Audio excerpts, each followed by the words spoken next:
I couldn't sleep, she says. Neither could I. An uncomfortable silence settles between us. I want to say something else, but I'm terrified of saying too much. She starts, her fingers curling slightly at her sides. I needed to see you tonight, before you went off dancing with someone else. I can't breathe, let alone respond to her. She needed to see me, and I need her more now than I could ever tell her. Dance with me? Her breath catches. What? I step closer. Dance with me. I repeat, my voice gentler now, barely holding back the ache beneath it. Just for tonight. She shakes her head slightly, a quiet breath escaping her lips. I don't dance. I do. I hold out my hand to her. If you don't want to see me dance with someone else, let me dance with you first. Her eyes dart from my hand to my face. Suspicion flares in her gaze like it would with any other threat she quells during her day. Why are you doing this?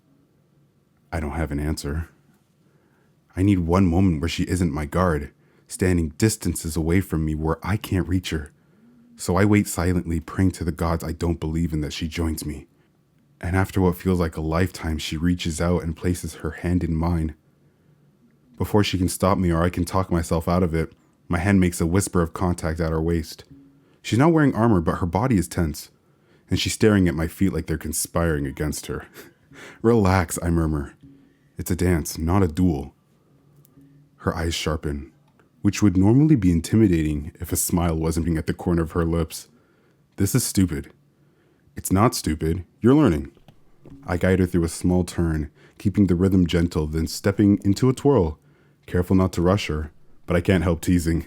What if there's a mission to assassinate a prince, but the only way to get close and save him is to blend into a grand ball? I'm focusing on memorizing every detail of this moment with her, including seeing her eyes roll.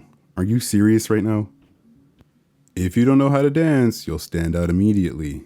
They'll spot you as an imposter, your cover will be blown, and the whole mission will fall apart. I die. Then the whole planet is plunged into chaos and the crown is in ruins, and then there's the wars across the kingdom, and that's all because you couldn't dance. I hate you. No, you don't. I can't help but smile and squeeze her waist gently. You better fix that attitude before I fix it for you. A blush spreads across her cheeks, and I try not to do the same. I shift forward, taking a slightly bigger step towards her, and she stumbles back. I catch her, both arms wrapping around her waist to keep her steady. I'm holding her closer than I intended. Her face is right next to mine, and I can see every detail. I can count the freckles that dust her skin, the pale lines of scars she never speaks of, and her light pink lips parting slightly in surprise. Everything about her is painfully beautiful. You are doing so well, I say, to keep the moment light, stepping back before I betray how violently fast my heart is pounding.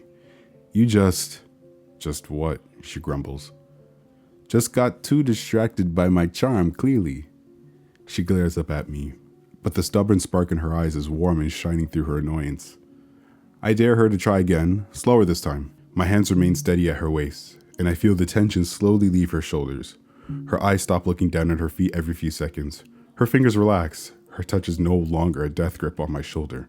I can feel her starting to trust the rhythm, to trust me. See, I murmur, letting the warmth of my voice wash over her. Not so bad. I'm not confident she hears me because she growls something under her breath in another language as she nearly misses stepping on my foot. A dangerous thought claws its way into my chest. I don't want the life I was born for. A crown that cuts into my skull. A grand hall filled with strangers or a life spent on the throne. I just want this. I want her. I want a quiet cottage in the middle of nowhere.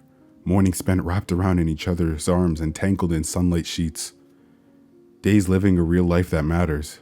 And nights like this, swaying until we were too tired to stand.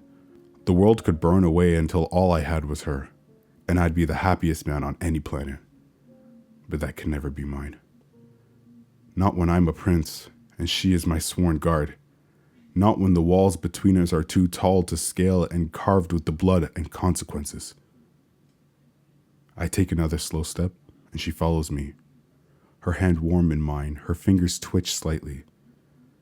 I wonder if she can hear how my breath catches whenever she leans a little closer, or the way my fingers hold against her waist and hand like I'm terrified to let go. But I see the shift in her eyes. The tension returns to her shoulders, and the small smile I was so close to worshipping fades. "This is," she starts, her voice too quiet, but she can't finish her sentence quickly enough before she takes her hand away from mine and takes a small step backwards. "No, not yet."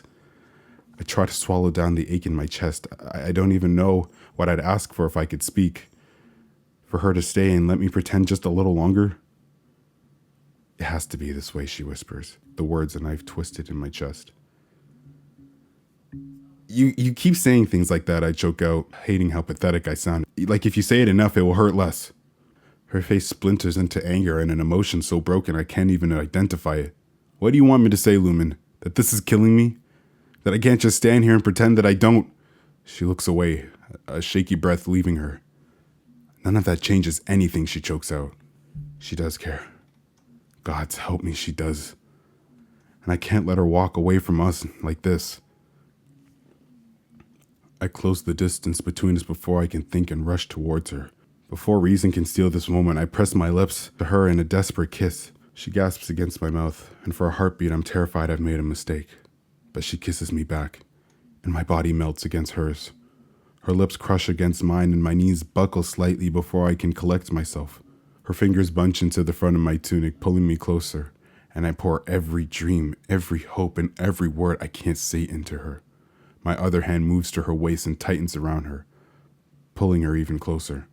She presses herself against me, her body moving against mine like it was made for me.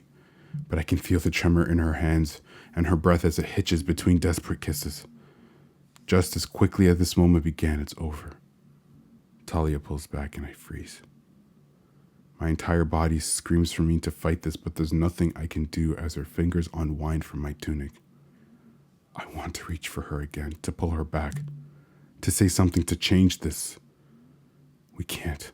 Her voice trailed off while her hands fell from my chest. We can't do this. There's a silence between us that I can't find the right words to break. You'll still be there? I managed to ask a question wrapped in hope. Tomorrow? She pauses at the door, looking back. I'll always be there. The promise should be a comfort, but I know what she means. She'll be there to guard me. She'll stand behind me tomorrow, not with me. Get some rest, Your Highness. I hate my title. I hate how it feels like a cage. I can ignore it from anyone else, but not from her. Before I can call after her, she disappears into the corridor. The emptiness of my room closes in around me, and I let it have me.